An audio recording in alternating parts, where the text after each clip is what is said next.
8th. We are now in session. Thank you. Recording has commenced. Okay, thank you, Karen. Okay, so the applicant is here. So if they would like to make their presentation, we can start the meeting and get it going. Sure, that would be great. My name is Eric Palatnik. I'm representing Wharton Properties, and we thank you for making the time, Chair, you and your board, for taking the time to hear a rezoning application that we have for the old diner site, which you probably know much better than I do. I've never had the chance to be there when it was open. I've only seen it when it's closed. But it rests within a residential zoning district. For those of you who are not familiar, we'll pull it up on the screen for a second, in a second, and show you exactly where it is. And what we're asking you permission to do is to rezone the property. Right now, it's zoned residential, even though it has a diner on it. And we want to put another similarly sized commercial building up that would have a bank inside of it on one half of it, and we're looking for another tenant on the other half. It would be some type of local retail, and we'd like to get your input into it. We have not yet filed any applications yet. We're coming to you in a preliminary fashion. I like to do that before we formally file anything. We've been talking to city planning and meeting with them about the idea. They feel it's a good idea. It's a continuation of a commercial use that's been there forever. And they feel it could be productive for the community, but I'll let you be the judge of that. So if it's okay with you, Chair, I'd like to share the screen, or our associate, Austin Corey, would like to share the screen and pull up the presentation so you could all see what we're thinking about. That would be fine. Thank you. Thank you for giving us the opportunity again. So everybody who's staring at the screen right now, you could see where the site is. It's a 10,000 square foot rectangular site at the corner of Baychester and Strang, as you all know much better than I do. Austin, can you go right to the end and go to the rendering of what we want to do, please? This is what we'd like to put there. I'll go through in a second and show you some pictures of what's there now for those of you who aren't familiar with it. As I said before, the concept would be to have a retail store there. The store would be approximately, I'll give you the exact square footage in a second, a total of 3,610 square feet, split between two tenants, each one having about 1,800 square feet. And it would have 12 parking spaces in the back, which is more than the zoning district that we're asking you to allow for even requires. So it's got more parking as required. And it'll be nicely landscaped and fenced and lit. And it'll be a peaceful kind of use. As you could see, it's not proposed to be any kind of bar use or anything that would be disruptive to the neighborhood. So having shown that, Austin, why don't you go back to the beginning of the presentation, and we'll just take a scroll through for you for 2 minutes. I won't take up too much of everybody's time. It's relatively straightforward. And then I'll open it up to any questions anybody may have of us. So you can see the site here. I just called out. Austin, if you can click ahead a few to the next slide, please. We just show you the site in relation to everything around it. You all know it, so I'm not going to pause here. Keep going, Austin, if you can. A few more slides forward. Here you can see the site in the larger context. You know, this, there you go, forward. That was the slide I was looking for. Thanks. The next one, Austin. There you go. So here you can see the site in a larger context, just to give you a good understanding for those of you who don't know the area, although I'm sure everybody does. It's really, you know, the commercial area. The corner we're on, it does have a history, and it's across the street from another bank, which I believe was a Citibank. It's a Citibank. Next slide, please, Austin. And start going to some photos if you can. Here you can see the site in all of its glory. The corner right now, this view of the left, on the top left, is standing looking at the site, looking towards Baychester on Strang. The shopping center is on your right. That's the Citibank on the right. And on the left, you have the old, you know, the former diner site. And you can see it's got a chain link fence around it with a no parking sign. And I'm going to keep clicking through, and it's more or less the same photograph. with 6 times, 7 times over, you could start to get an understanding for what things look like there. It's just an abandoned commercial site. There is residential around us on the block, on Baychester. There's not much new in the way of new construction, although a little bit here and there, but it's primarily a very established neighborhood, which you know better than I do. And that's the slide showing you the site. Austin, if you can click now to the zoning map, please. The zoning map change. The next slide. Oh, there you go.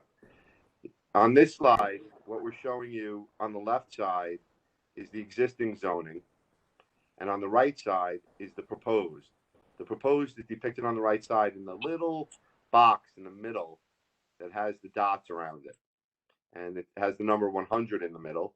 And what that's asking you to do, what that's denoting, is to add a C2 overlay, which is merely an extension of the overlay that's a little bit below it on Baychester, to cover the property, so that the existing commercial, the historical commercial use that's been there, can be carried on.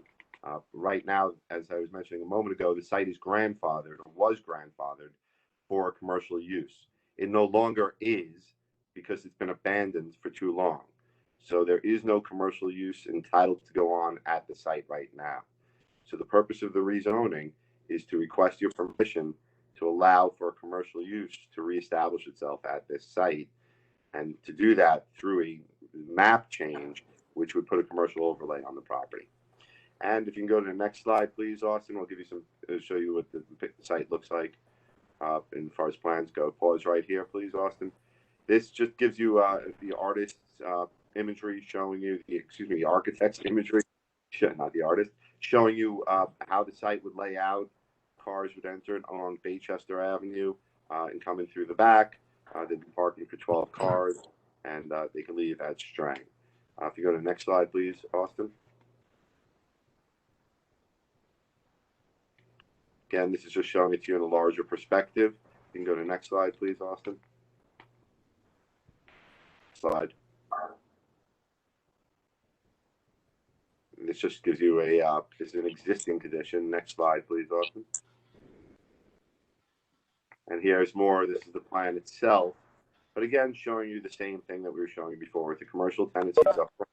The green is what we were showing you is what's been, hopefully will be a Bank of America if you should decide to approve it. In the back is the parking area.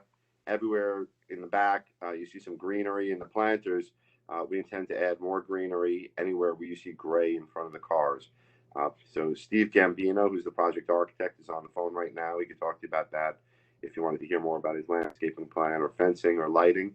And that is essentially our proposal to you. There is not much more to it. It's a relatively simple request. It's a matter of how you feel about it and what your thoughts are on it. That's the real. Okay. Well, this is the chair, Carl Stricker. I have a landscaping. You know, you're not permitted to put trees in bus stops, and there's a bus stop in front of the diner. Yes, we know that. He's not showing street trees right now on his plan. No. Because of that. But Steve, do you want to speak to that? This is Stephen Gambino. He's the project architect. Hi, happy to meet everyone. Thank you again for the opportunity to present this. There are no street trees allocated on these drawings or illustrated. These are preliminary drawings simply to show how the site could be developed. And as Eric described, the way this site was laid out was to have a fence enclosure around its perimeter, but also on the site itself, we could certainly include greenery along the property lines in areas, in between the negative space, so to speak, in between the cars that would be parking. But no, at this point, there are no street trees allocated for this application. That has really not been evaluated in terms of where street trees would be located, if any. Well, I just wanted to give you a heads up that there were no trees allowed in bus stops. Yeah, well, that goes without saying. But we have no issue with them on Strang Avenue. I mean, Now, I want to ask you, where would the entrance to BOA be? On Strang or on Baychester? Well, actually, the retail space for the bank would have an entrance off of Baychester in terms of a walk-in entrance, as well as a walk-in entrance from the parking area behind. Vehicle-wise, all cars would enter off of Baychester and then they would exit onto Strang. It's a one-directional parking setup. All right, there and it tells the second thing. You're not allowed to put curb cuts in bus stops. Well, there's no curb cut proposed in the bus stop, as far as I understand. Well, the bus stop is the length of the piece of property there.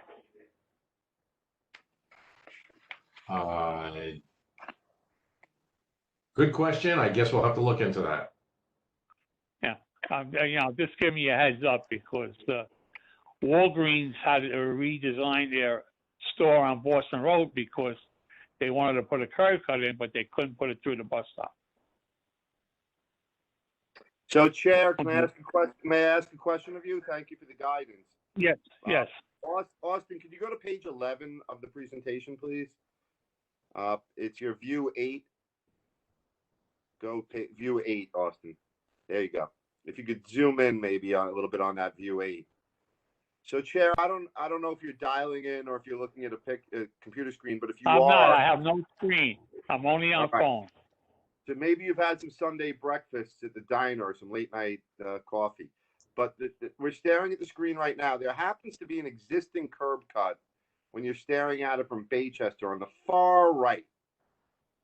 Which would be no longer applicable because the zoning ran out. Right. So you're saying your heads up to us is that because you don't think that we'd be even able to get a replacement curb cut there because of the bus stop. Exactly, because right now you lost the vacant so long, and the variance evaporated, and actually, see that curb cut that's there now was grandfathered for the rest of it because it was there before the bus stop was put in. I understand. So, Steve, you're going to have to look at that when you go back to design it. You're going to have to consider that. Understood. Yeah, I just want to give you a heads up because I used to be in charge of work for DOT and transit. That was my one of the things that, as a traffic engineer I used to work on. I wish you could go back now. It's DOT could use your leadership. Yeah, thank you. Yeah, well, so I'm retired a few years, but most of the rules that you see now for bus stop areas was put together between Parks Department, DOT, and myself. So that would explain the breadth of your knowledge that very few other people in the city would have. Thank you. But I like to give people a heads up to see if they can work out something before they go in and they come up with this grandiose plan and then it doesn't work. No, yeah, we do appreciate it. It's a matter of learning every day. So thank you. You're welcome. Thank you. Does any member of the land use have a question for the gentleman? Would there be a drive-through option for bankers? No, they would not. Yeah, there's no proposal for a drive-through. Okay. Yeah, personally, I don't think there's enough room to put a drive-through. It would be nice, but I don't think there would be enough room for a drive-through. I didn't even think about, as you're saying that, I didn't even think about COVID. Everything's drive-through nowadays, right? Right. That people actually want drive-through nowadays. It's amazing, right? It's shifted a little bit. It's true. Hopefully we won't need it. Hopefully we'll be able to go in and see people soon. Looking that way, right? I think Dr. Burke has the next question. Thank you, Attorney Singh. Can you go to slide 13, please? I think that's the slide that I'm looking for.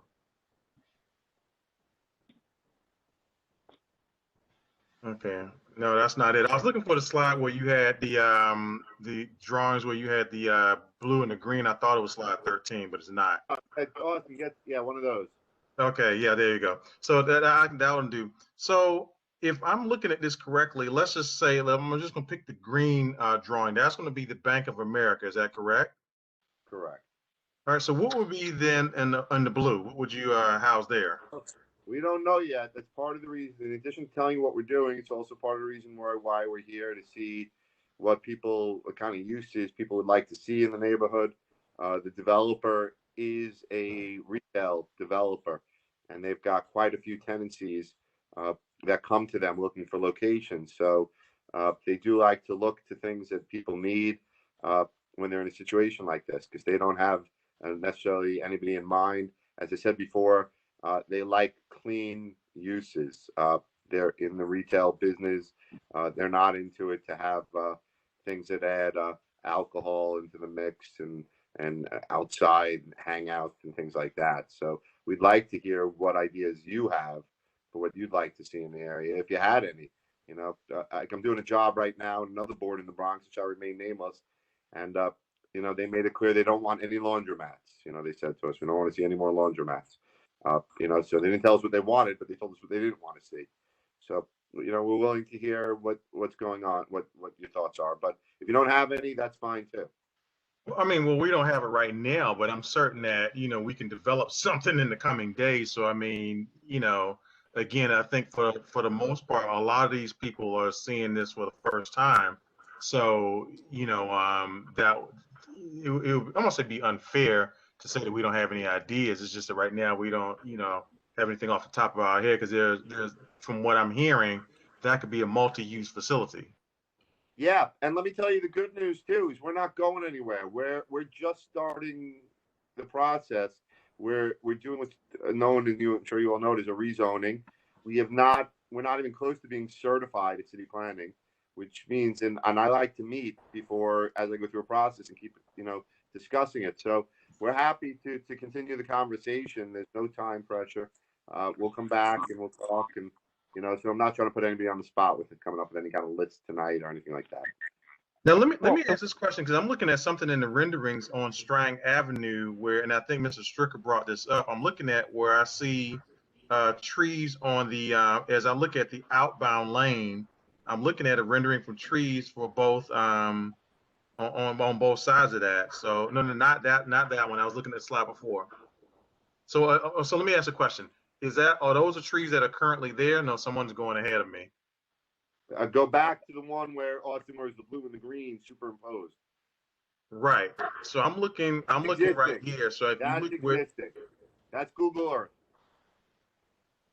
Okay, no. I'm looking at right now. If you see where it says out, there's an arrow where it's pointing to the word out. Do you see that? Yep. Yes. Okay, so if you look to the left and the right of that, that looks like landscaping to me. You can tell me if I'm wrong, but that looks like I mean, I'm not an architect, but you're I right. have, I guess, enough common sense. That looks like trees to me. You are right. That's correct. That is landscaping. That is a planter. It's not a tree. Okay. It's a planter that's actually required for as a buffer zone between the parking and the property line. So that's the reason for those two planters. Okay. I want to ask you. You said the retail will be approximately 1,800 feet for the stores. A total of 3,600. Yes. Yeah. Yeah. Suppose somebody wanted to go in there and take the whole 3,600. God bless them. No, because we're looking at stores that would were like the larger type stores where 1,800 feet really doesn't suit their requirements. Right now, Bank of America's expressed a strong interest in being there. We're a long ways off. You've all been through rezonings. They take years. Who even knows what'll be in a couple of years? If there's another expressed interest from a larger retailer, we don't have a problem with that if that comes across. But I do believe that right now they have been talking to Bank of America, who's expressed a very strong interest in half of it. But like I said, we're Oh, still I don't years have a away. problem with Bank of America being that. I was just thinking at the rest of the retail. Yeah. Because, and it surprises me that BOA wants to open there since they're closing so many branches in the Bronx. I cannot explain what's happening in the world of retail. Nevertheless, in the world of retail banking, banks have always amazed me the way they open and close. But that's fine as now. There does seem to be a tendency for smaller retail boxes, and even for retailers that are closing larger retail establishments, to go into smaller footprints, simply to save money on brick and mortar. And we're seeing that more and more throughout the boroughs. Everybody does everything online. Anybody else have any questions? A question. Yeah, go ahead. I actually have two questions. Will you be removing any trees for this project? No. Okay. Given that the curb cut on Baychester may not be able to happen, would that significantly change how this is laid out? Yes, if there's an issue in actually putting that curb cut in, which we will have to look into, if that's the case, then yes, there would be an impact on the site. Okay, there's a big tree right near the existing curb cut on Strang, and I'm just wondering if that would be cut. And then thirdly, since this project might take a couple of years to develop, and given the pace at which we see different micro mobility options throughout the city be available, I'm wondering if you're considering any bike racks or e-bike stations or electric vehicle charging ports, anything that would be like that in the parking lot. Yeah, the level of detail in terms of bike parking or things of that nature have really not been documented or vetted out on this set of drawings. We haven't really reached that level of detail, but that of course would be, in terms of compliance with zoning, would be a requirement for an NB, a new building. Okay, so you're saying in addition to the car parking, you have requirements for bicycle parking? That is correct. Okay. What are those requirements? I'm just curious. I'll tell you the truth, for this size building, you're probably looking at 1 or 2 spots for bicycle storage for this size square footage. Is that like an internal storage thing? Does not have to be internal storage. Just has to be on site. Okay, thank you so much. I didn't mean to interrupt, but you do have limitations on how much space you have on the sidewalk width.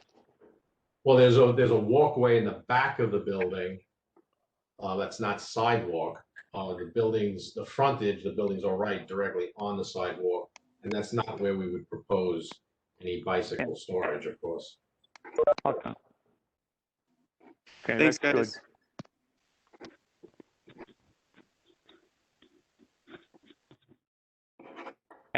Any other questions? Yeah, I had some questions, Carl. This is George. Okay, George, fire away. Good to see you, Eric. It's been some time. Yeah. I'm good. I have a question in regards when you showed the rendering of the Bank of America building. It had a wall of windows. Is city planning requiring that high glazing for your site? No, they're not. That's just Steve, the architect. Steve, do you want to explain glazing? Really just storefronts that you can see into the space. I don't believe there's any frontage requirement in terms of transparency for this area or this facade.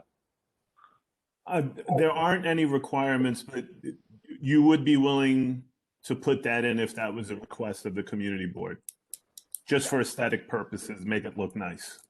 Yeah, absolutely. Okay. I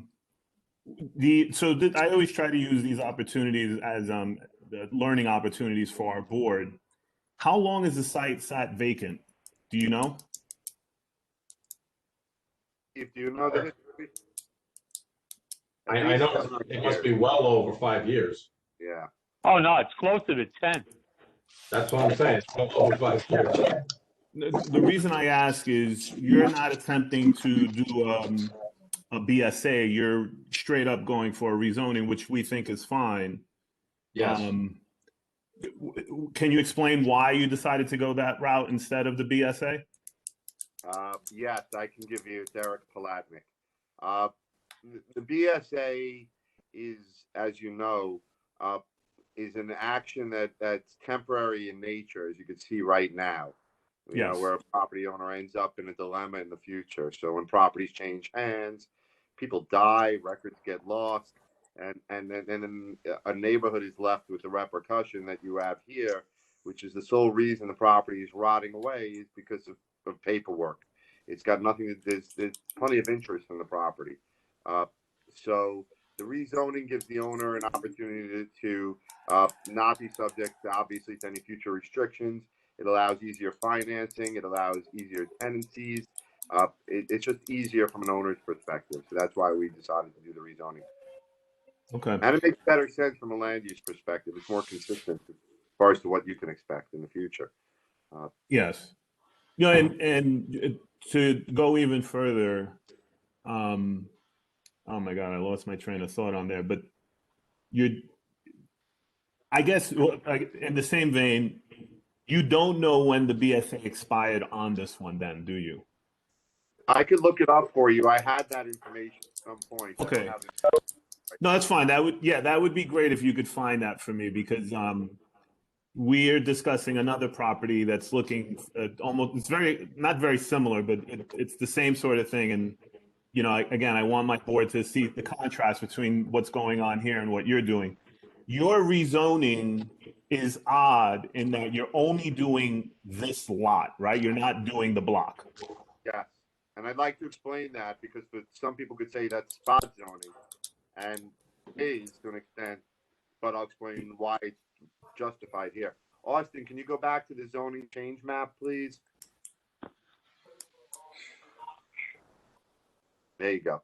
If you look on the right side of the page, the area that's obviously below us, below Strang, between us and East 233rd, where the shopping center is a commercial district with a commercial overlay. So the rationale here of doing just the one property is that it's a natural continuation of the existing commercial zoning district along Baychester and Strang. So that's why it's only one property. If it was just unto itself with nothing else around it, it would be a candidate for spot zoning. But because it's a continuation or an extension of what's nearby, that's why it makes land use sense here, and that's the land use argument for it. Okay, thank you. And my final question, I know you said this is preliminary. What are you looking at in terms of certification? What's going on at city planning? Are there any holdups on their end, or are you just doing like certification, site certification and stuff like that? We're probably about a year away. Unfortunately, Dana, I don't know if you knew Dana, your planner. Yeah, no, unfortunately, yes. Yeah, so you know that was, we caught that news over Christmas, and we were all very, sad to hear that. And he was handling it, and city planning's been pretty good at bouncing right back. And the Bronx office is probably doing the best of all the boroughs. They got their act together, and they just reassigned somebody, and they're doing a good job recovering and getting everybody in order. So we'll probably be certified in about a year. I had to take a little less. Just lost a little bit of time because of Dana's unfortunate passing and COVID and everything, but probably about a year. So, and I'll be happy to keep coming back throughout the year, talk to you and update you where we are. All right. I appreciate that. Thank you, Eric. You're welcome. Anybody else on the land use committee have a question? Eric, what are you looking for us from us tonight? Nothing. Not a thing. Nothing. Just us just showing you what's going on, letting you know so that as it goes through, when it eventually gets certified in a year, we'll start a dialogue now and keep it going, and so there's no surprises for anybody in a year, and that's the whole purpose. That's all. Well, I tell you, I want to definitely say I appreciate you coming to the board early, so we know what's going on, and that we'll look at what kind of retailers are around and may want to go in there, and look and see if it meets our standards, because we don't want some shock shop to come in there and cause issues. And that's been an eyesore for a lot of years, and I would be happy to see it vanish. Thanks. So, and I also want to say thank you to you and all your board members. I usually open with this, but the last year it's shown New York City's governed from below for the last year, I believe. It's not been from above, and below started at the community boards. You all stepped up for the last year. You didn't miss a beat, every single one around the city, and it's impressed the hell out of me. So I want to say thank you to all of you, because nobody else in the real world knows what you all did for the last year. So you kept the city normal. So thank you. Oh, you're welcome. Thank you. I'm sure the board members appreciate your statement. Well, it's the truth. All you got to do is look at what's going on at City Hall, and you can tell. Thank you very much. Oh, yeah, well, never mind City Hall. Look at the Albany. Yeah, you guys are doing a good job. You're keeping it together. Thank you very much. Yeah. Okay. Thank you. So if there's no further questions for the applicant, I'll call the meeting to a close at Well, 19. right before you do that, Carl, I think we have Ms. Rubenstein and her team to tell us a little about the Acadia development plans. Oh, I'm sorry, I didn't hear that. Acadia?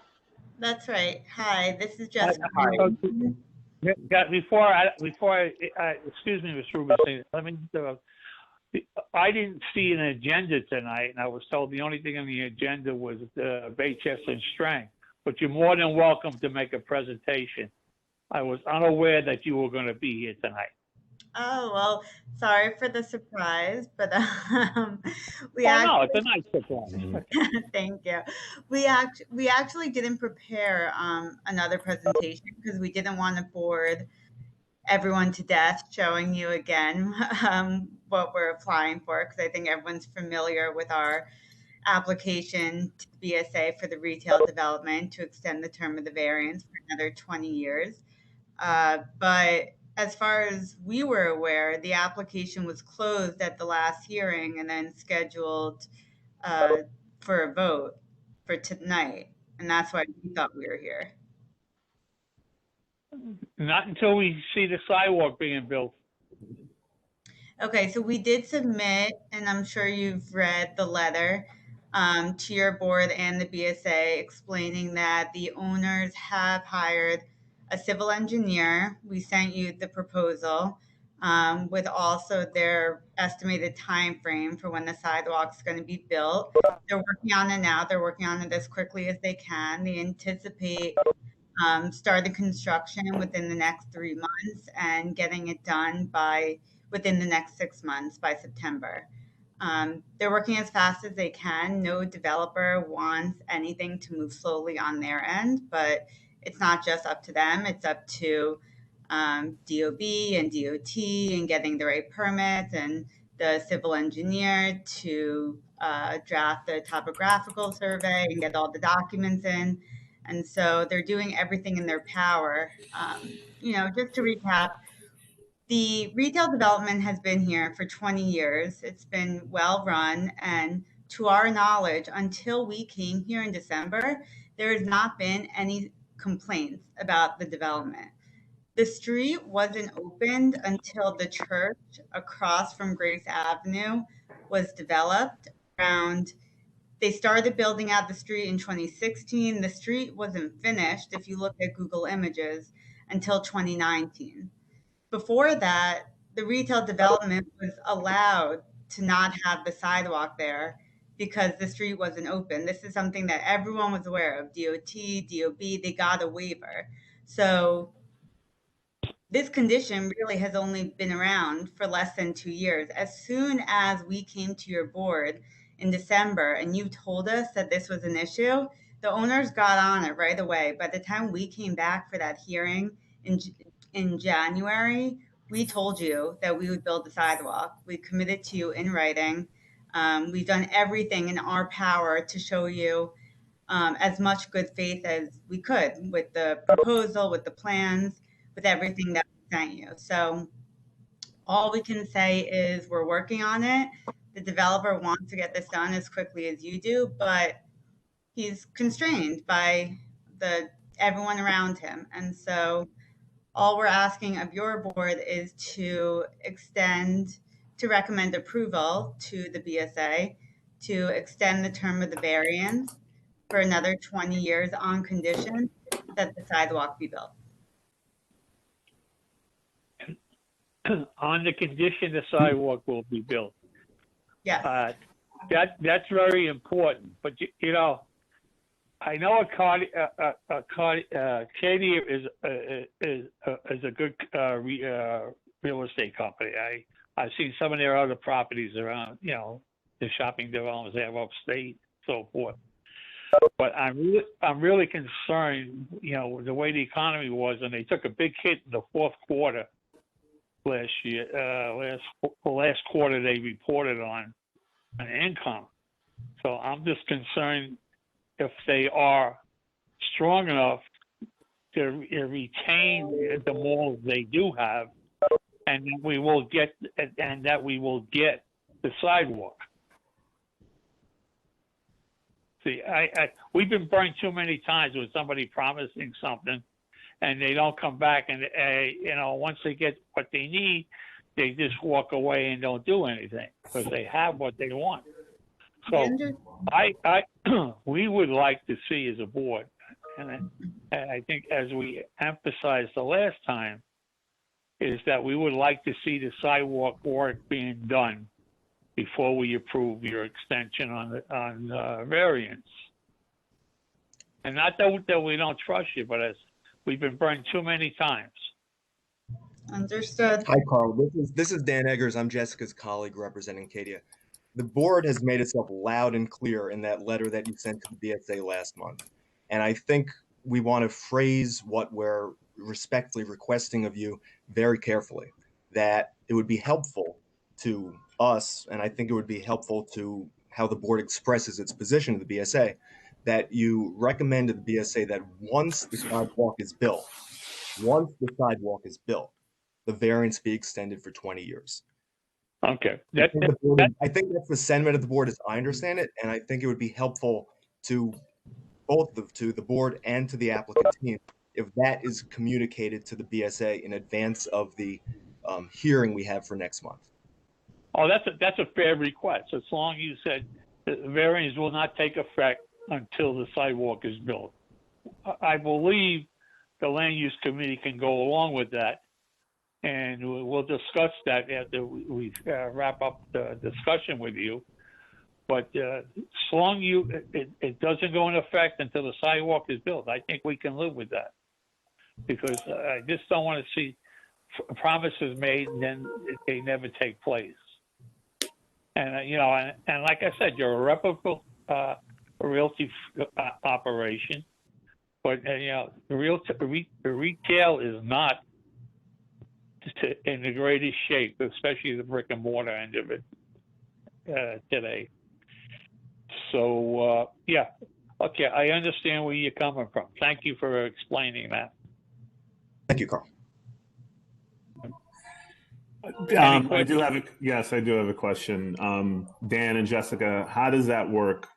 How do we approve this in light of the sidewalk being built? Well, I think you sent Right, go right. on. I'm sorry. So you've sent your letter to the board. You're making Yes. it clear that you want the sidewalk built. So what you're doing here, and I don't mean to, for a second, try to explain your role in the process, but you're making a recommendation to the BSA. You can make That's a correct. recommendation that they deny the application, that they deny it unless something happens, that they approve the application, or they approve it on condition something happens. And Yes, I think preconditions. just based on your correspondence and Acadia's action here, it proves what we're getting at here, what we're moving towards, both of us, is a recommendation to the BSA that the variance be renewed for another 20 years once the sidewalk is built. That is the recommendation that we're respectfully requesting that the board consider. Now, does BSA have the authority to do that? I mean, that's what we've asked. We asked for an abeyance until the sidewalk is built. What's the difference? It's I think we're asking for the same thing. We're just using slightly different terminology, and the BSA has the I don't, of course, would not presume to speak for the BSA, and I don't know if any of the BSA staff members are on this call tonight, but they certainly have the power to do that. And Okay. I've had applications that I know that other practitioners have as well, where the BSA is asked that something get done, and they don't approve it until that certain thing is done. So And if they don't that hold is you, they don't hold you in penalty, right, or harm for not getting it done, right? that's correct. Just and right. So there's Okay. no right. There's no adverse action while the process is ongoing. Yes. Okay. All Yeah. right. Okay, thank you so much for explaining that.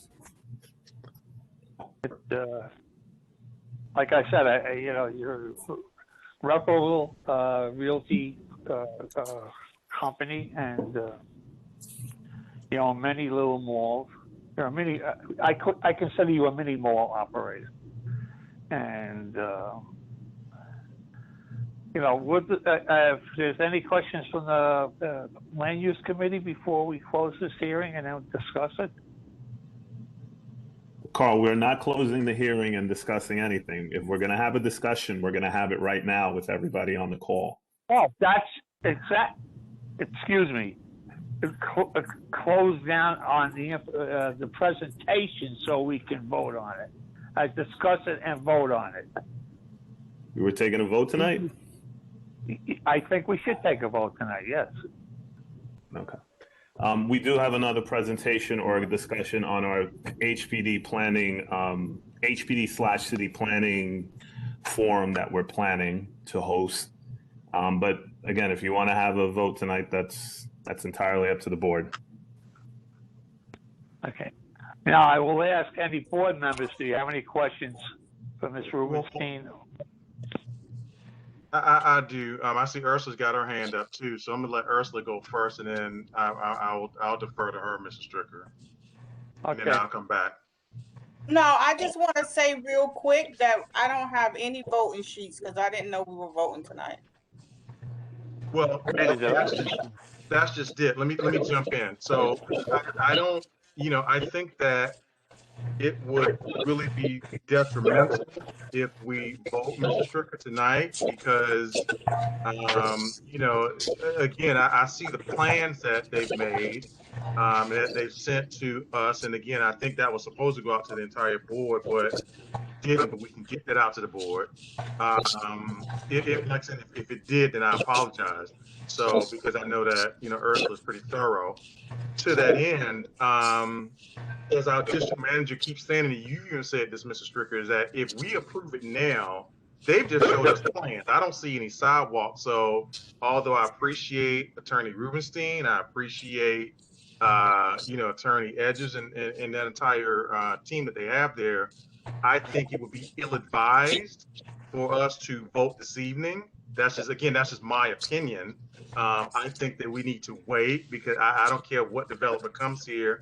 I'm not the type of person that's going to let them quote unquote bully me or to try to suggest that we need to do that. And that's why we wrote the letter, and that's why we sent the letter to the entire board so that we can make it perfectly clear where we stand. So again, this is just my opinion as chair of the board.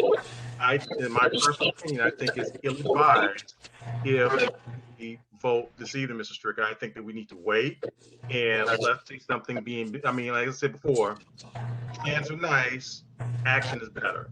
So yes, they've come with the plans. I think we need to see action. And that's again, just my opinion on that. Attorney Singh, you have any opinions? That's the Well, voting. they're going down before the BSA next month. I understand that, Mr. Stricker, but you know, just because they go before the BSA does not mean that, I mean, their variance isn't due until July of this year. So I'm saying that to say that, you know, again, we agree with what they're doing. Yes, are they showing a good faith effort? Yes, partly because they have to, you know, so, you know, that's why I'm saying if we vote tonight, you give up your leverage. And I'm not the type of person that likes to give up leverage. And that's just me, Mr. Stricker. I just, you know, again, you know, I respect you. You know that I respect you and I love you to death. I just think that we need to wait. That's just, again, that's just my opinion. But as I said, you know, you're the chair of the board. I mean, not the board of the committee, but yeah. Well, Mr. Singh, what do you think? I don't see the urgency in voting tonight. I think we could have this discussion again with the Acadia team next month when we meet, and then we could consider voting or not. But I think Dr. Burke is right. We're not under a time crunch here, since the variance does not expire until July.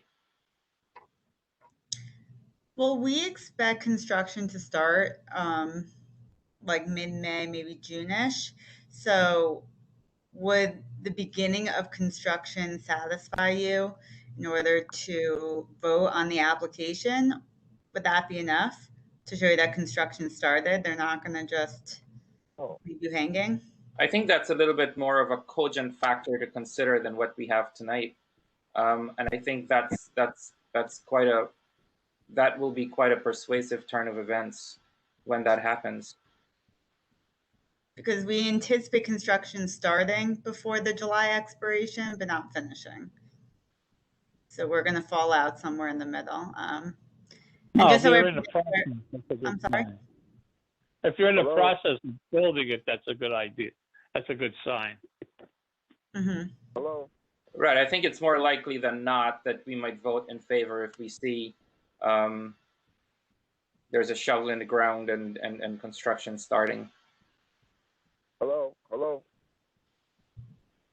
Yes, who's this? Hello. Who's saying hello? Oh, this is Anthony. I was trying to get on through the WebEx, but I couldn't, so I'm actually on the cell phone. Oh, that's okay, Anthony. You have a comment you'd like to make? Yes, I'd like to ask a couple of questions. You know me and my questions. It's okay. Go ahead. I apologize for being late, committee, and also I want to apologize for just not hearing the whole conversation. But I understand that they're voting on something, and they was contemplating on if they were going to do that or not. And what my concern was is this: do you have the community benefits in place? And what are we talking about with the community benefits? Because like that's one of my main things with these projects coming around in our district and in our community. Can somebody answer that for me? Hi, this is Dan Eggers, one of the attorneys representing the Acadia team. I believe Josh Bissinger from Ownership addressed this at the last meeting. For instance, one of the potential benefits is that one of the retail spaces is vacant, and Ownership is interested in having a dialogue with the community to see what you would want to have in that space, what would benefit the community, what folks want to see, because it's in Acadia's interest, along with the community, that there be something there that people like, that adds to the neighborhood and is ultimately successful for everyone. Okay, I appreciate the space and all that. I'm talking about actually working on the project. So the community and the people that work there can have a sense of ownership. You know, that's the benefit of having the community work in the community. It's like a sense of ownership. Like, what are we doing with them working on the project that's actually being built? I understand the retailers doing this and that, but I'm talking about the obvious work that's being done in the community. Right. So there's no new development proposed. There's an existing shopping center, right? And we're talking about building a sidewalk that the community has asked to be constructed. If there's local contractors that could be utilized in that regard, I'm sure Acadia would be more than happy to take a look at them. If there's a list that the office can provide, I think that would be something that there'd be more than opening to consider. Okay. Thank you. Okay, Ms. Blair. I think my question was answered earlier when Ms. Rubenstein had announced that, like, coming back around end of May, June, in terms of like when construction would start in terms of voting. I agree with Dr. Burke in terms of, you know, not necessarily giving up our leverage to, you know, make sure that what we want isn't, you know, at least truly in motion through like visible motion, like approved plans and all that loveliness until, and then voting on the variance. Thank you, Sydney. Josh Bissinger.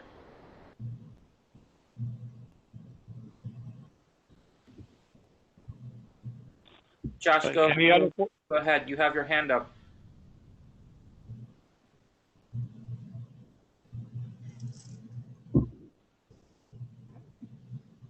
Any other questions? Josh, you have to unmute yourself. Can you hear me now? Yes. Okay, sorry about that. Technical. So I'm with ownership, and I think Jessica and Dan did a great job kind of articulating our position. It's not a simple sidewalk. There's a large grade change. So we're engineering it. We're building a retaining wall. It's actually a substantial project. So we're fully committed to it. I have the capital project approved from my company. We're a multi-billion-dollar real estate investment trust. So I hope, you know, you have confidence that we're going to execute it. And, you know, we appreciate you working with us, and we're willing to do whatever it takes to get this done. So there's a new sidewalk connecting our center to the community. So just wanted to make it clear that, you know, we're working full speed ahead, and we appreciate you listening to us tonight. Josh, I do have a quick question. I know you guys are moving forward. We saw the letter. Are you working with your neighbors next door in extra space storage on the sidewalk on their portion of it? Yeah, we spoke last week, and we've encouraged them to hire our engineer. So we have a seamless design, and we're being fully transparent, sharing documents, and we're going to provide our survey. So we're coordinated on that effort. Do you think that, I don't know if there's a question for the attorney, when you submit the plan to the buildings department, is that going to be one job, or is it going to be two separate jobs because it's two separate lots? It'll be two separate lots because the way the DOB permits it. But if the same, as long as they're designed together and they connect in the design, any qualified contractor, hopefully the same contractor, could build it. It's just the design and the elevation is the key component of that. Okay, thank you. Just as a follow-up to that, actually, since you brought up the storage facility, I do want to let the board know that, you know, we have to thank you for bringing up the storage facility, which is located next to the retail development, at the first meeting, because they weren't aware of their variance expiring. And so our office got in touch with them thanks to you. And because of that, they have hired us to file a BSA application on their behalf. So we'll be coming right back to you in a few months. So you guys are welcome. I hope you're not sick of us yet. Send you that referral. Yeah, do we get like a commission? I was just gonna say, do we get a percentage? Very nice. Congratulations. And just I don't want to, Jessica, just so you guys know, when I became the district manager in 2014, I think I said this in the very first meeting, I reached out to Carlo Costanza, who's at BSA. Yep. in regards to both of the properties, not necessarily yours, it was actually the storage facility. And I had voiced my concerns back then. He was only the deputy back then. He was not the executive director. I think he's the executive director now. So this has been something that we have been planning. You know, we couldn't make DOT complaints for lack of a sidewalk because it was an unfinished street. So it's unfair to say that like we haven't been focused on this. You can't make complaints on unfinished street. We have that problem next door on Eli Avenue. We make complaints on Eli because it's a vacant lot there. So that's just so you know that like we've attempted over 5 years. We literally, you know, as I said before, been biding our time until this process came up. So I do apologize for that, but it seems to have worked out for you guys. So I'm happy about that. It's all good. Yeah. It's ending well, so that's all that Yes. matters. You're gonna get your sidewalk. We'll hopefully get our renewal, and everyone will be happy. Very cool. Everyone will be eating at the Pizza Hut soon enough. Well, thank you. There's one other matter that we have to talk about tonight, and that's 4541 Furman Avenue. Dr. Burke, do you want to lead that discussion? Actually, let's go to I see Ted Weinstein here. Let's talk about him. Let's hear what he has to say first. I think our district manager brought him in. I think that's a little bit more important, and then we can talk about that, you know, last, because I want Sure. thinking about some ideas. So I think I'll start the conversation. If Ted, you want to jump in, or if you want to start, that I defer to you. Actually, I came in tonight just to listen. Yeah, no, so I spoke to Sean Brady the other day. We have this planning. So for the board members, we've been planning this long get together, town halls or civic meeting with city planning and HPD on housing, sort of a tutorial on what our expectations are for housing and basically what HPD is doing and what city planning is proposing to do in our district, in our community. I don't know if HPD feels the same way. I don't know if you guys had an opportunity to speak to Sean, but they requested of us, we had March 20th, I think, as our date for the meeting. They want to push that back to April so that they have more time to prepare for the questions. I don't necessarily have an objection for that, only to say it can't be either the 3rd or the 10th of April because those are high holy days and vacation days for college students or people who have kids that go away like I do. So we can have that conversation either the 17th or the 24th or even May 1st, which is Saturday. But that's where we're at. Yeah, we have spoken with Bronx City Planning about this now a few times. We actually have a monthly call between my HPD Bronx office and the City Planning Bronx office, just so that we are sure of what each of us are doing.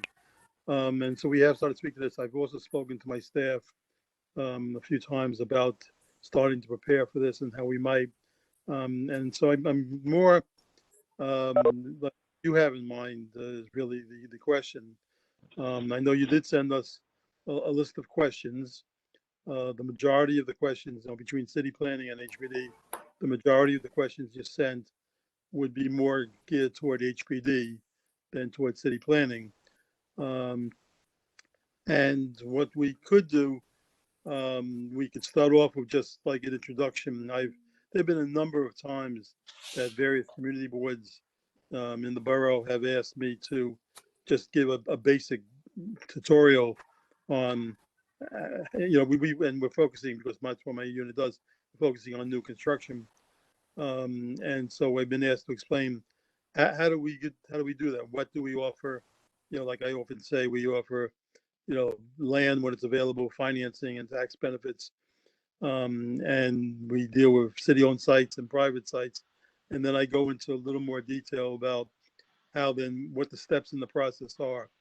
And so from the time that we either pick out a city-owned site, which there aren't that many of left anymore, or a developer, an owner of a private site comes to us seeking financing, what is the process like after that?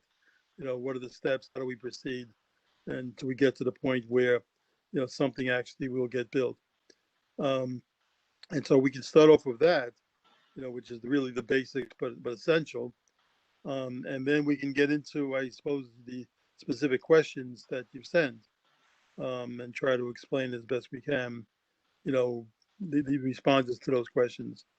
If that's what you have in mind, I guess what I'm asking is, structurally, logistically, what do you have in mind as to what you would most like to see that we could do, and that you can get the information that you want? If you don't That's, mind, Ted, I'm going to chime in. So you've met me, yes. Michael Burke, Chairman of Community Board 12. So board members, what Ted represents the Department of not Homeless Services, Housing Preservation and Development. And so if you remember me reporting out in November, I want to say that our district manager George introduced me to both Ted and Carol and her team, as it pertains to city planning and HPD, and of course how they work with each other, and how that work can transform a neighborhood for good or bad. And so, I had the discussion, and some of my questions were answered. And if you remember a while back, those questions that George and Mr. Weinstein are referring to are the questions that I asked board members to put together so that we can ask them. So that's what Mr. Weinstein is talking about. So what George and I have been working on is a forum, because a lot of you asked me those same questions.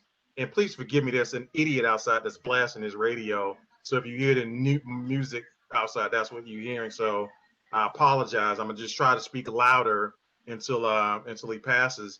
But in no uncertain terms, quite a few of you asked me about why these developers are coming in here, and why does it seem like no one is stopping them? And so, Mr. Weinstein, what we're trying to do is get him to answer those questions, not just for board members, but also for community members as well, because I'm sure George gets these questions, and I know I get them all the time. And so it just so happens, Mr. Weinstein, that our housing chair is also in this meeting, Mr. Robert Hall, who you probably have met, along with our land use chair. And so, that I think what we're looking at is to have a forum. And I think, we're trying to, we have a forum where there's some questions that you will have that they've already outlined, and hopefully some other questions that could come up in the forum. And we're thinking about maybe on a Saturday, I think is what we were thinking about initially, because we want to have the community out and have plenty of time for questions for you. So that's what we were thinking about. And it would probably be moderated by, a member of the board, or maybe a couple of members of the board, and so forth and so on, to be able to, so that it would move smoothly. So that's what we were thinking about. Yeah, that's fine. Again, the hardest part for us is probably putting together some slides. We do have some, I usually when I've done something like this at other community boards, most community boards have a single housing land use committee. Board 3, for example, asked me to come and do this for them like every other year, because they have new members and they want the new members to understand what's going on. And generally I just stand there and just explain what we do and then answer questions. But this would be a little more formal, which is fine. So, I would ask, as apparently city planning has asked, to delay it a bit just to give us more time to put everything together. And that's fine. And, we can work out the days. That's not a problem at all. Which days are good and which days aren't. And so we'll do that. And we're happy. We have looked at the questions that were submitted. They're all perfectly appropriate questions. And if anything, we look forward to doing something like this, because my attitude personally is the more that people really know how things work and what the facts are, then the more that gets accomplished for us. And so I'm happy to do this. It's more just a matter of, like I said, figuring out the mechanics of what's the best way of presenting and answering questions at a forum like this, and that we'll just have to work that out. So I just want to say one thing. This is Keisha. I'm a new member to the board, and there are about, I think, 4 of us at least that are serving on this committee. And so maybe something a little less formal, if you feel that there's pressure around, creating something for a forum would serve us well. And then we will be better prepared to answer questions for folks that serve on the committee. So if you'd be willing to do that, that may be beneficial to us. And then so the more formal forum, could happen later on. Your choice. I'm happy to, as I'm, I was going to say come to the meeting. Of course, we're not, unfortunately, coming to the meeting, but I'm sitting here now. I could be, I'm obviously not tonight, but I could come to another night, another meeting, and explain a lot of this, and so that the board members, again, we've not done that much new construction work in your district through HPD programs. Some of the other boards, like boards 1 and 3, I've been going to for 20 something years, and I've been to them dozens and dozens of times because we have so many projects there. So like I said before, I'm happy to convey the information about how we do things and how these things happen, so that because, like I said, I think it's better for you as the people who live in the neighborhood, and it's better for us in terms of being able to communicate with you. I'm happy to do that. Mr. Weinstein, this is Robert Hall, Yes. Chairman of Housing. I just wanted to, I guess, kind of confirm what Keisha was saying. Just the fundamental understandings is what is everyone is in pursuit of. All right, just the basics, because that kind of leads to the complexities. You can wheel your way into it, but that's what would be necessary. Okay. Again, if you'd like me to come to the future, you can do. It's totally up to you. If you want to do a combined land use committee, housing committee meeting, something like that, to set aside a night that where you might not have several other presentations, I'm happy to come and just, like I said, give you the basics. Like I said, of whether it's a city-owned site or a private site, how does that eventually, over a period of time, become an actual built building? What are the roles? How do we do it? I'm happy to do that, and then we can still do the larger forum, for the entire board and the community as well with city planning. Either way is fine. Yeah, Ted, I was going to say, when I was talking to Sean, if you will, for lack of a better analogy, this forum that we're planning was going to be sort of the primer. We were going to discuss the questions that we had put forward as a board. From board members, these questions came. Discuss those things, but like you said, sort of lay a foundation. Sean didn't think that we could get everything done in one meeting because obviously there weren't enough hours in the day to do that sort of thing. So there will be an opportunity, depending on how whatever day we lay down as the foundation, since it's no longer going to be March 20th, let's focus on when are we going to meet in April, and then what comes of that first meeting, and then we can have follow-up questions if there's anything still outstanding after that. Again, I'll do it any way you like. I will say, though, that those questions, while appropriate, discussion about them could be time-consuming.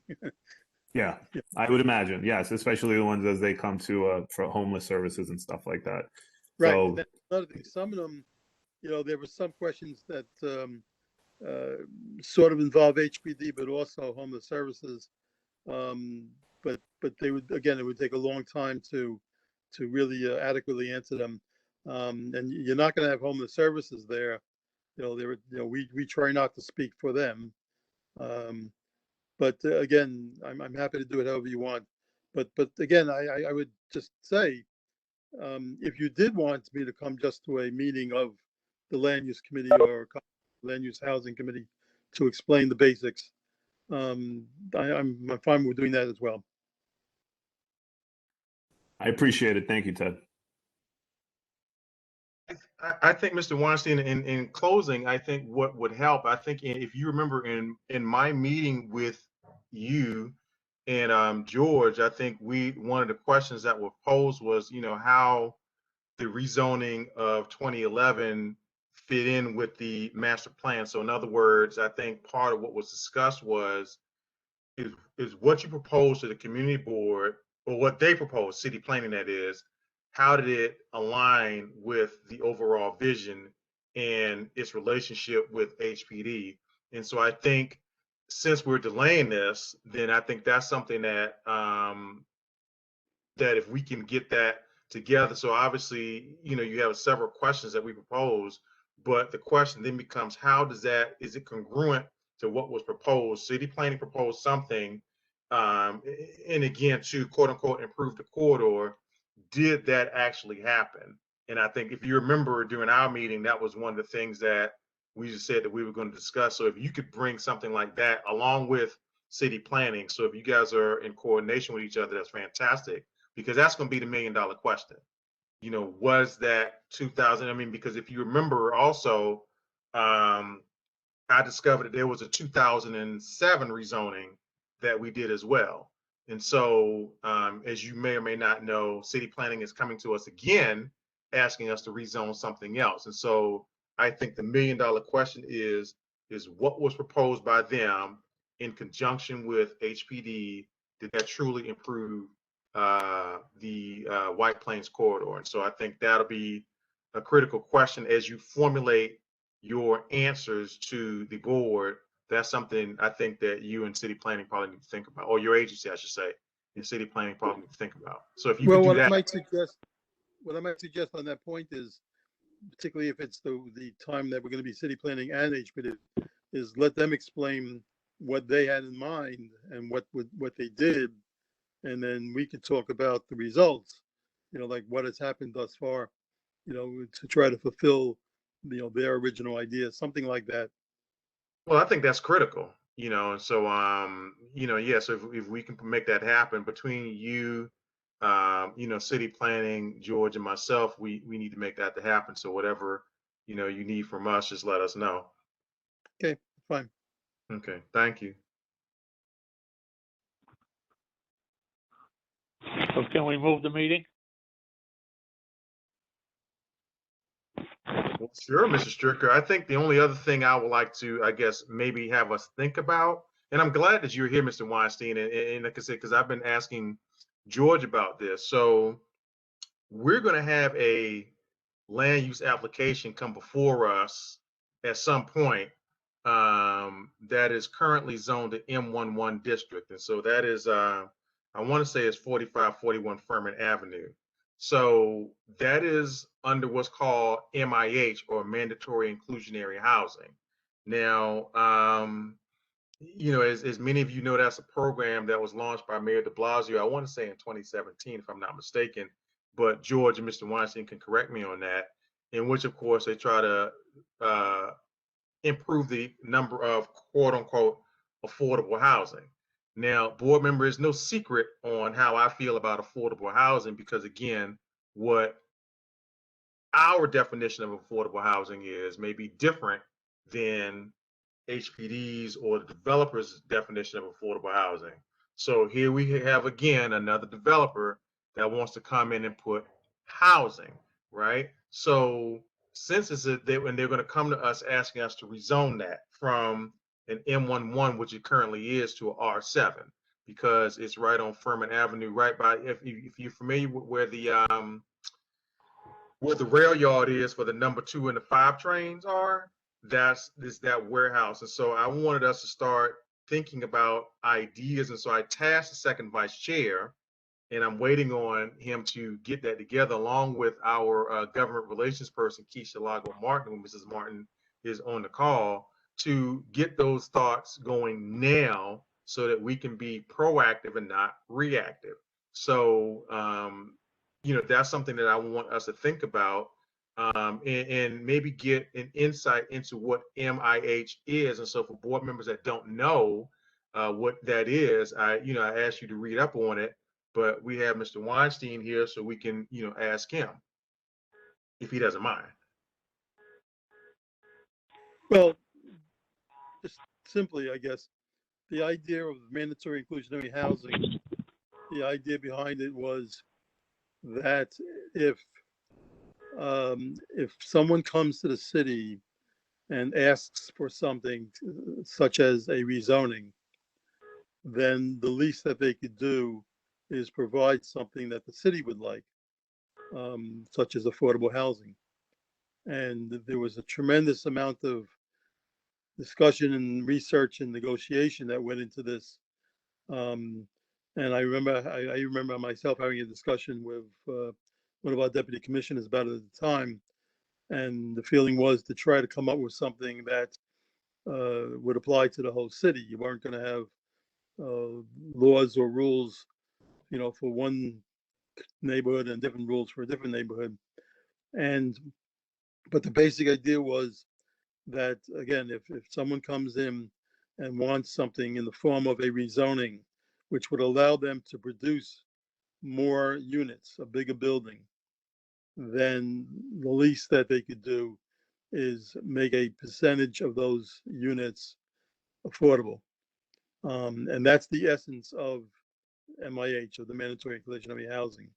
There was a tremendous amount, again, I would say, of negotiation and discussion. I mean, I wasn't personally involved in it, but tremendous amount of discussion about how to do it. And there are different options that a developer could try, and it needs city council approval as well. But that's the essence of it, that if you're gonna build a building of 100 units and you're asking for a rezoning that would allow you to do 120 units, then a percentage of those of your units should be affordable. And particularly since that coincided with the administration's interest in doing neighborhood-wide rezonings in target areas around the city. So that, simply put, is what MIH is about. Now, there are different opinions on it. For example, the definition of affordable, there are different opinions as to whether or not that's truly affordable. What's the levels that are allowed. And so, but I think the feeling is that, again, a person in a high marketable area may want to do a building and have no intent to do affordable units at all. And yet he wants the rezoning, he wants to increase his density. And because of he's asking for the rezoning, therefore a percentage of the units need to be affordable, whereas before there would have been 0 units affordable. So again, that's the basic of what MIH is about.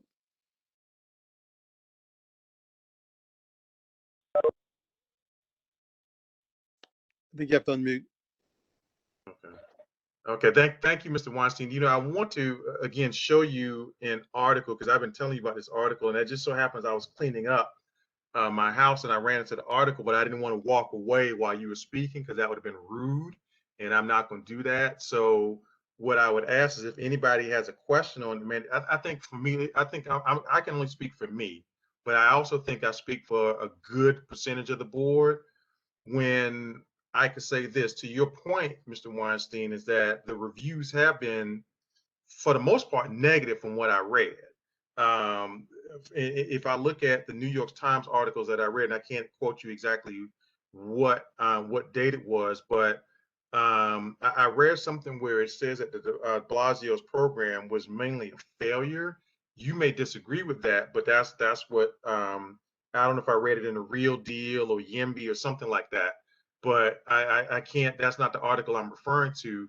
I think what this neighborhood and what this community district is tired of is feeling like we're a dumping zone. And I'm going to talk to you maybe in another article, because again, a lot of the members that need to be here aren't. But we're just tired of quote unquote affordable, because what I do, I'm just paraphrasing the article.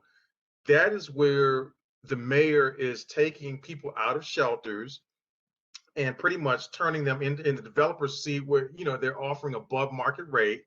You guys are giving them financing, and de Blasio is giving them above market rate to house the homeless. You know, and you know, B&B Urban, which of course I can't stand that project, but despite the fact that we did not give them a letter of support, they're still building anyway, despite the fact that we had Congressman Engel come in and support that. So, you know, we have a problem with that. At least I know I do.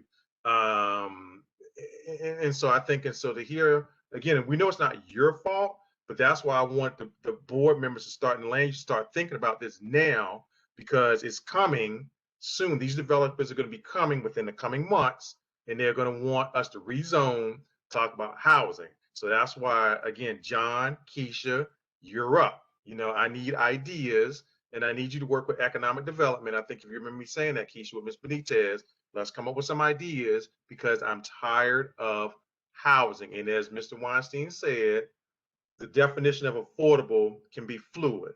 You know what I mean? Or fluid, I should say. So that's just my take on that. And again, I'm not here to bash you, Mr. Weinstein. I don't think I'm doing that. I'm just trying to explain it to the members where they can understand it, what's going on, so they can have a better understanding, A, of some of the questions to ask you, you know, when we meet in April. And so and so I think I'm done at this point. So unless anybody else has any questions. And if I could just say, I think Sure. there are different issues.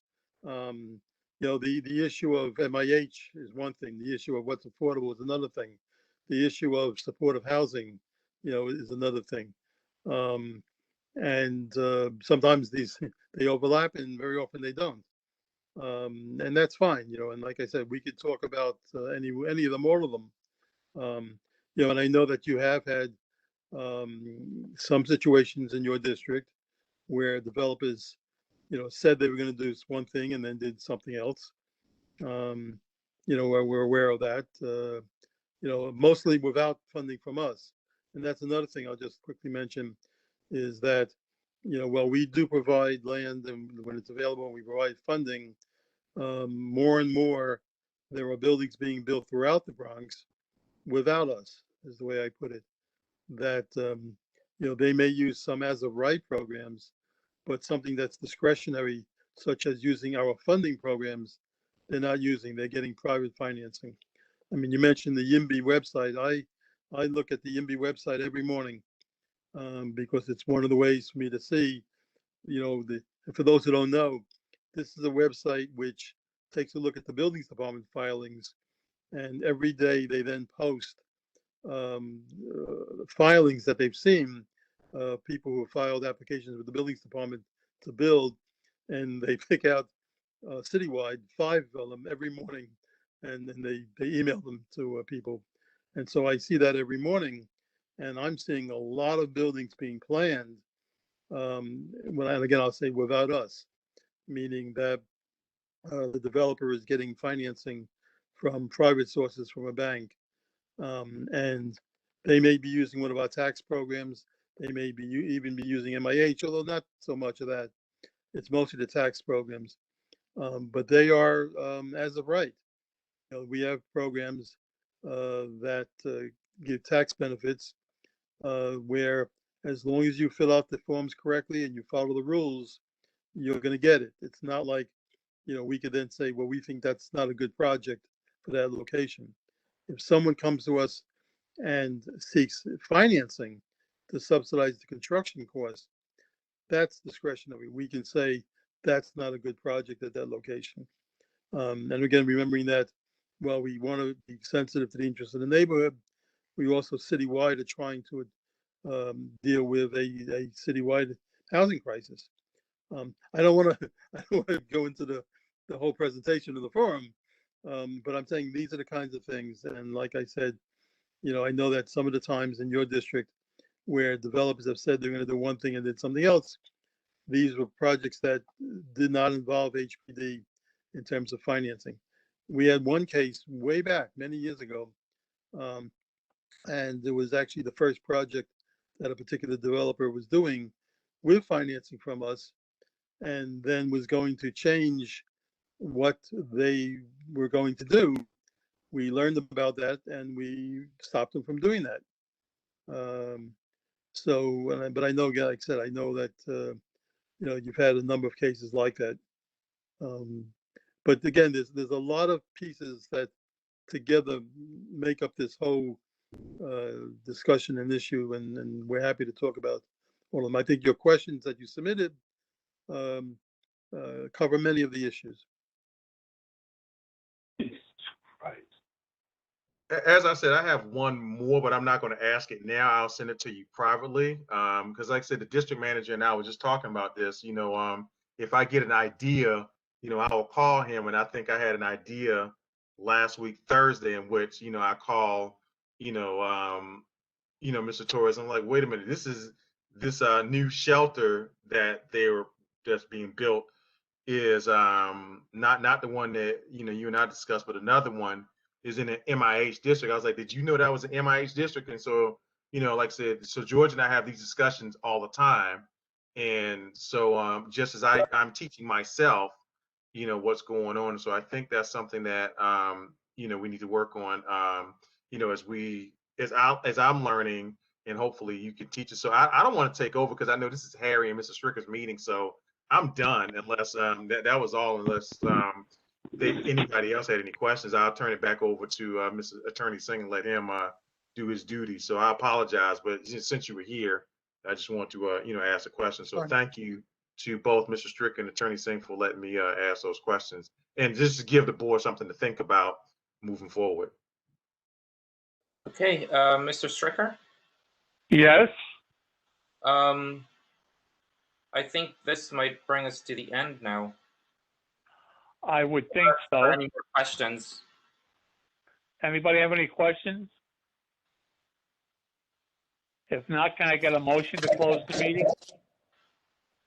Before you close the meeting, Mr. Stricker, I just wanted to say, and I just wanted that BOA that's going to be built on Baychester. I'm just happy something's going to be there, because there was horrendous people throwing a lot of garbage, and we had a couple of public safety issues in that area. So I'm just very happy something is going on there. I don't care what it is.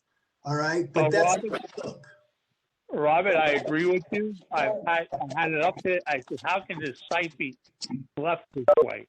I'm glad somebody's going to try to do something with it.